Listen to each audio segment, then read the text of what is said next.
Et salut à tous. Bon, cette semaine, comme vous l'avez goûté derrière, le 6R est en route. J'ai attaqué hier de faire un petit peu de soufre et de magnésie, sous forme solide avec de la késérite sur les blés.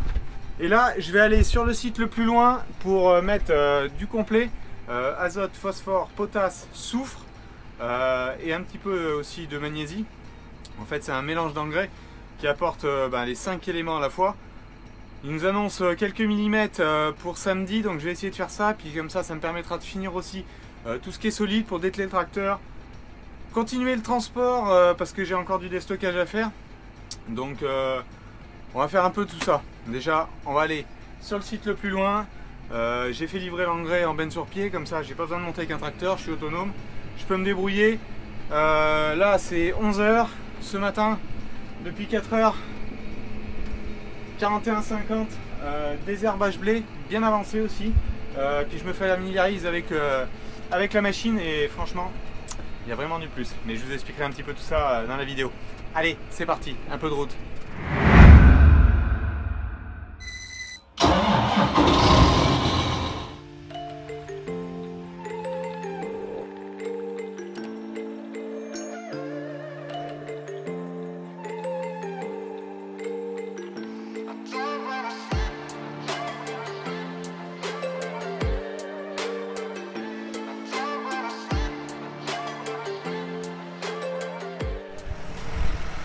Bon, me voilà arrivé sur le site le plus loin, vous avez vu la route.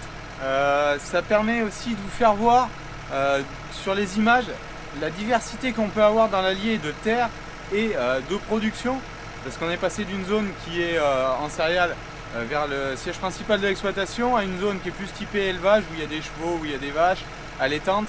Ensuite un petit peu de forêt, on ressort, on est sur une plaine qui est en maïsiculture, les bords d'allier.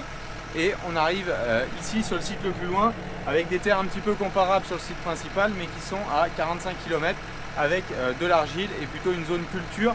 Mais si on s'en écarte un peu, là juste à 1 km, on remonte un peu et là on est sur une zone où se fait pas mal de vaches allaitantes aussi, de races charolaises principalement dans notre secteur. Bon, je suis arrivé, j'ai rempli l'épandeur, vous voyez derrière moi, la benne sur pied, donc je vous ferai voir de l'extérieur. Donc le mélange d'engrais que j'ai à épandre, donc tous les 5 kg, il est constitué de 21 unités, donc 21 kg d'azote, 15 de phosphore, 8 de potasse. Allez, je ne vous ai pas filmé la prise d'échantillon, mais simplement vous mettez dans la partie ici les cases les plus grosses, supérieures à 4 mm 75. Donc vous allez remplir plein le granulomètre, ensuite vous secouez, ça nous donne donc 25, 25 et 50 au milieu de répartition. Vous avez vu sur l'application, je l'ai fait rapidement. Ensuite, c'est pas l'engrais pile poil que j'ai pas, parce que comme c'est un mélange qui est fait sur mesure, mais on prend l'engrais qui est le plus proche et ça va toujours très bien. Donc là, ce qu'on a à faire, c'est simplement aller dans les réglages. Donc là, on va lui mettre une position d'ouverture, il m'a dit à 78 kg minute, donc on est à 288 kg minute. Donc là je suis en train de le rentrer en même temps juste ici, je peux vous filmer ça. Donc là on est bon pour ça. Ensuite donc on est sur la lettre P ici. Hop, j'étais en haut à 20, on est à 300 kg hectare de cible. Donc là je fais pas de modulation hein. Ici comme c'est du complet avec les éléments phosphore et magnésie, j'épand toute la surface sur la même quantité. La modulation elle interviendra après avec un apport d'urée, enfin de l'azote sous forme urique, mais pas tout de suite. Donc on finit tout ça, donc là on est bon, et ensuite on a simplement le géopoint à aller modifier. Donc le point à la distance à laquelle ça tombe derrière l'épandeur, donc elle se trouve ici, application d'engrais. Donc j'étais à 18,30 m parce que j'ai fait de la késérite avant, un engrais qui est très très lourd. Là on est plus léger, on est à peine 1 de densité, la késérite on a un plus d'1,3, donc ce qui explique que ça lance l'engrais beaucoup plus loin. Donc là on va simplement lui mettre 16,20 m, voilà, on valide, et là on est bon. Donc là il faut que je lui mette le nouvel engrais, l'année dernière c'était pas la même constitution, donc je vais lui recréer un engrais, mais ça c'est plus pour l'historisation dans My John Deere, donc 21 15 8. Donc on va simplement, voilà, si vous voulez la formule, mettre le nom de l'engrais, 21 hop, 15, 8 et 15 de soufre. Voilà, hop. Donc on va le nommer, on valide. Donc là on est bon. Dose du contrôleur, donc la dose du contrôleur, elle est à 300 kHz. Maintenant on est réglé, on n'a plus qu'à épandre, mettre la ligne de guidage, la cartographie et la ligne de guidage qui va bien. Et puis on est parti à faire tout ça.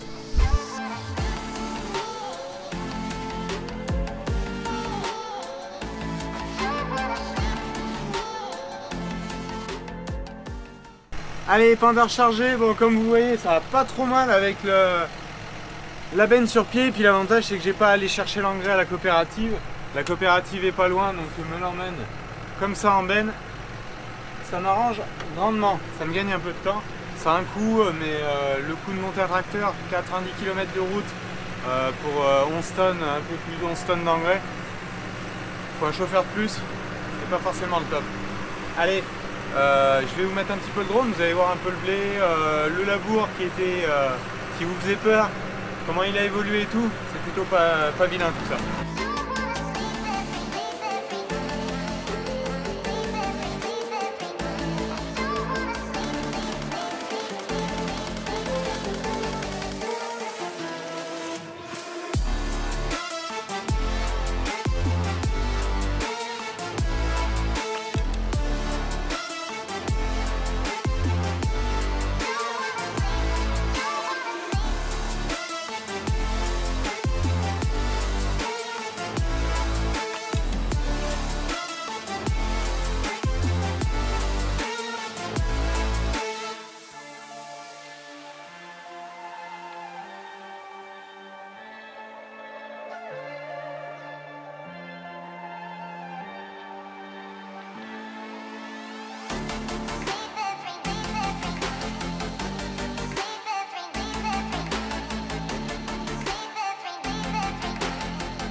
Bon, comme vous venez de le voir au drone, quand on est face au soleil, on voit tout de suite beaucoup mieux le blé, donc il n'est pas très épais, mais ça je vous l'avais fait déjà voir. Mais par contre, il est vraiment en plein talage. Donc là, il pousse un peu, ça en a fait. Maintenant, ce qu'il nous faudrait, c'est un petit peu d'eau, ce qu'ils annoncent samedi, si ça tombe réellement, plus l'engrais que je suis en train de mettre, ça va être parfait. Donc maintenant, ça me reste cette petite parcelle, une de 15 là, et j'aurai terminé, je remonte à Cognac, continuer dans la Kézérite.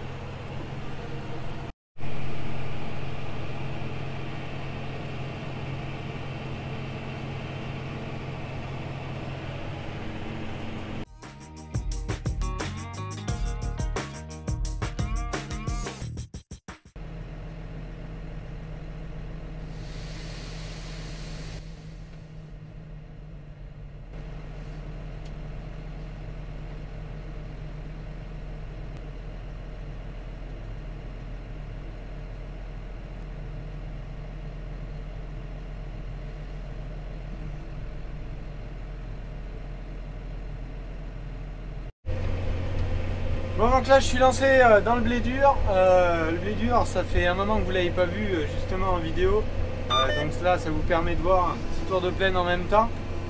Il a quand même bien évolué, il s'est uniformisé quand même plutôt pas mal dans la parcelle. À la levée, c'était un peu... on a attendu la flotte fin novembre pour qu'il puisse lever régulièrement. Et ça a peiné. Bon, bah, après, c'est les températures sols qui font que c'est allé bien plus doucement. Mais là, c'est lancé, ça avance bien. Donc là, Kézérite, quand je vais avoir le créneau, azote liquide. Et ensuite, un petit coup de rouleau. En termes de désherbage, ben, ça avait été labouré, donc la parcelle est vraiment plutôt très propre. Donc on verra peut-être un petit désherbage tard en saison, mais pour l'instant c'est clean. Mais bon, c'est aussi le fait du semis tardif et du labour qui ont fait que on a mis moins en germination, et puis le décalage de date de semis a fait que c'était un petit peu plus limitant. Par contre, il va falloir que je fasse attention, pucerons. On a vu quelques vols, donc on a un petit peu de vent ces jours. Pas aujourd'hui, là, j'en profite justement pour faire pas mal d'engrais. Sinon, il y a du vent. Ah, on avait un petit lièvre au gîte, je sais pas si vous le voyez.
Donc là on voit un petit peu de poussière générée par la kézérite, donc c'est du soufre et de la magnésie que j'épand à raison de 50 kg de soufre et 25 de magnésie à l'hectare.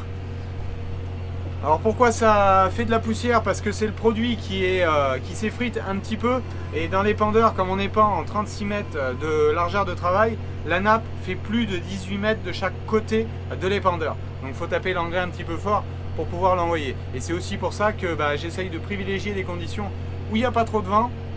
Donc là il n'y en a pas, ou très peu, qui ne soient pas néfastes à la répartition de l'engrais par l'épandeur. Sinon, je voulais vous parler un petit peu de mon ressenti suite à quelques hectares avec le 4150. Alors vraiment bluffant, ce matin j'étais dans des pentes, motricité suivi de rampe. Alors là c'est méconnaissable par rapport au 5430i. Ça pousse les performances beaucoup plus loin, j'ai gagné en vitesse de travail et avec une précision de ma rampe.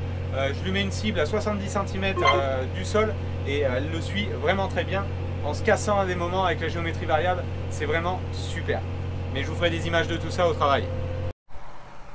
Allez, cette parcelle de blé dur est terminée. Bon, comme vous le voyez derrière moi, il a quand même bien évolué, hein, ce que je vous disais. Bon, par contre, il n'est pas encore en talage. On peut voir donc les billes d'engrais que j'ai épandues qui sont là. Donc ça, à raison de 100 kg à l'hectare de ce produit-là, qui est dosé 50-25. Donc 50 soufre, 25 magnésie.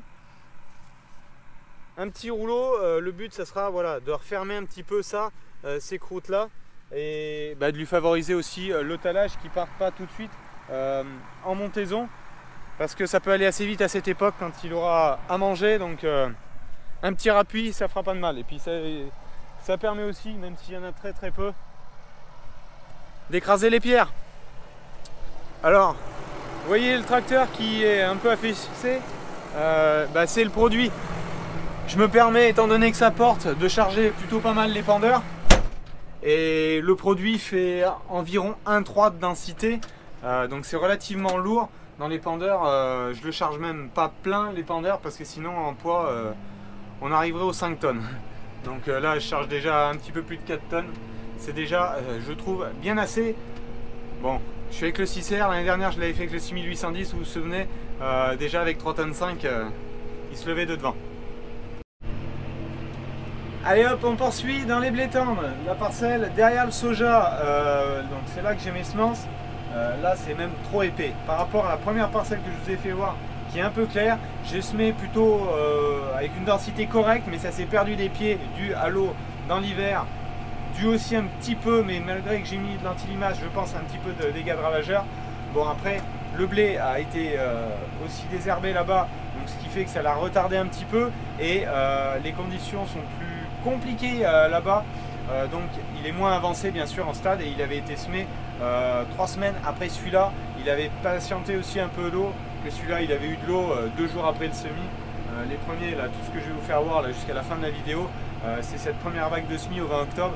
Et là c'est vrai qu'il n'y a pas photo, quoi. L'eau est intervenue derrière et c'est plutôt pas mal. Là c'est même, ça a été semé avec 40-50 grains de moins au mètre carré que ce que je vous ai présenté en début de vidéo, et pourtant quand vous voyez au visuel c'est beaucoup plus moutonné, mais là on a des blés qui ont 3-4 talles par pied. Alors qu'est-ce qu'une talle?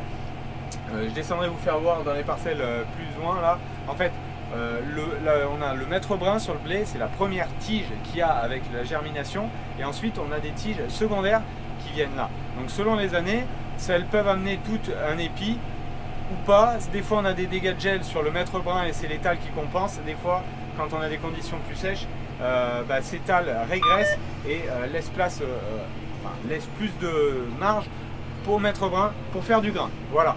Allez, continuons tout ça. Ça se passe plutôt pas mal. Bon là c'est en direct, tout ce que je fais là c'est en semi-direct derrière le soja. Alors là c'est vraiment du gâteau parce que c'est plan, ça enroule tout seul. J'ai pas entre 18 et 20 km/h. Donc en 36 mètres, on a un débit de chantier qui est relativement confortable. Et puis bon, avec l'ouverture au guidage, donc, ici, il s'ouvre tout seul et il se ferme tout seul par tronçon. Je vous rappelle, 24 tronçons d'1,50 m sur le Smart 36 mètres.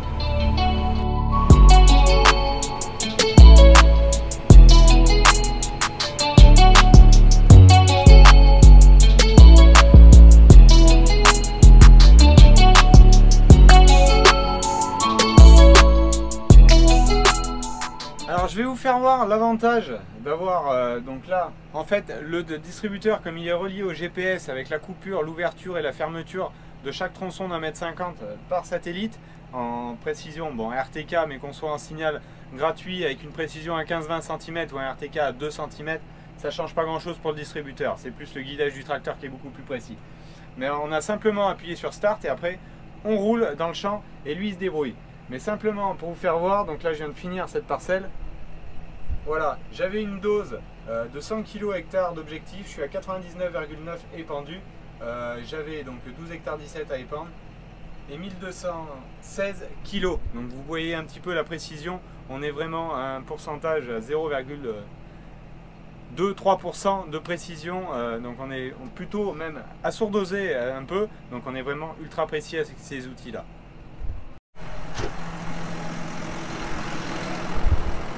Donc comme je vous disais, j'ai fini cette parcelle. Simplement pour vous faire voir, donc la ligne de semis, ça va être compliqué de vous arracher un pied de blé entièrement. On arrache une touffe, mais voilà.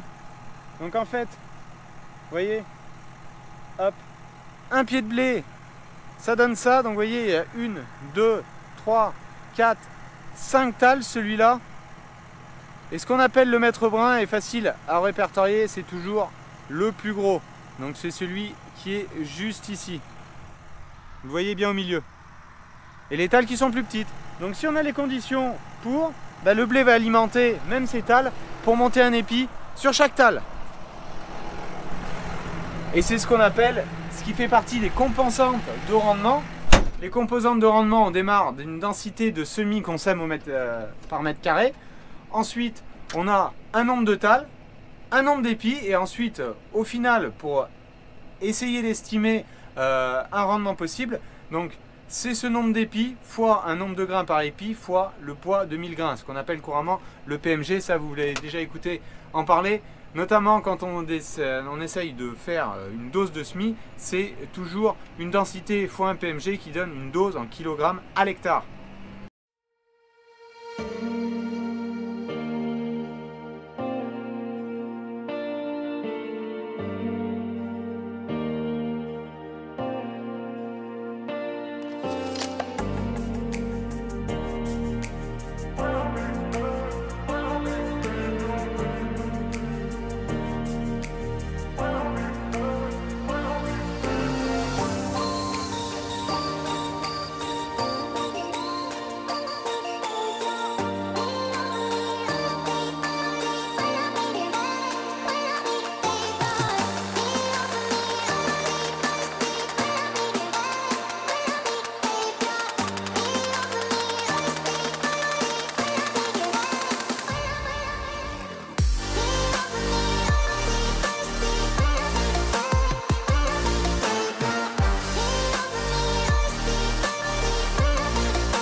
Allez, fin de la journée.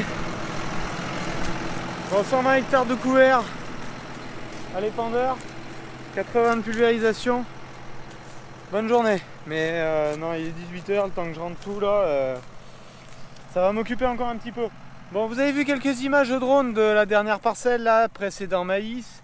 Donc c'est là où on veut faire l'épandage de fumier et de poulet, qui viendra en minoration de l'apport minéral qu'on fera en azote liquide bien sûr. Donc je déduirai une certaine quote-part de l'azote organique qu'on va épandre, qui sera valorisé par le blé. Mais là c'est pareil, vous voyez, même qu'on soit en semi-direct, le sol s'est soufflé. Donc là je vais rouler derrière le passage d'épandeur pour tasser le fumier au sol, pour aussi finir de coucher mes cannes, de les casser. Vous voyez, elles cassent assez facilement les cannes là. Donc elles avaient déjà été plutôt pas mal perturbées par le passage du semi direct. Et puis je sais pas si vous vous rendez compte, le semi direct je l'ai fait dans ce sens là, alors que le maïs était plutôt semé un petit peu, donc j'avais fait un biais. Vous avez vu aussi au drone des trous comme là, cette place là où il y a des trous, c'est des dégâts de rats en fait. C'est pas des problèmes de structure de sol ni d'excès par l'excès d'eau et tout, c'est des dégâts de rats. Bon, ça c'est principalement marqué sur du semi direct. Vous l'avez vu aussi sur le site le plus loin, là où j'ai commencé d'épandre. J'en ai un petit peu partout cette année et pourtant on a eu un peu d'eau l'hiver. Quand on en a des fois beaucoup, ça arrive à estomper un peu ce phénomène là, mais c'est pas toujours le cas. Voilà. Bon, j'en termine pour cette vidéo. On va essayer de la monter sur un format pas trop long, malgré que je vous ai expliqué pas mal de choses. Et puis je vous dis à la semaine prochaine, peut-être le début des apports liquides avec l'automoteur. Comme ça vous permettra de le voir en fonctionnement un petit peu plus que ce que je vous ai pas déjà montré avec. Aussi, lui, donc je vais essayer de finir demain tout ce qui est épandeur d'engrais, nettoyer. On le remettra après le dolly pour aller finir la livraison. Une fois que la livraison sera faite, on va le jumeler pour faire de la préparation de sol. Manque pas de travail. Je pense que j'ai de quoi vous présenter quelques vidéos dans les semaines à venir. Voilà, allez, je vous dis bonne semaine à vous tous et puis à la prochaine. Ciao, bye bye.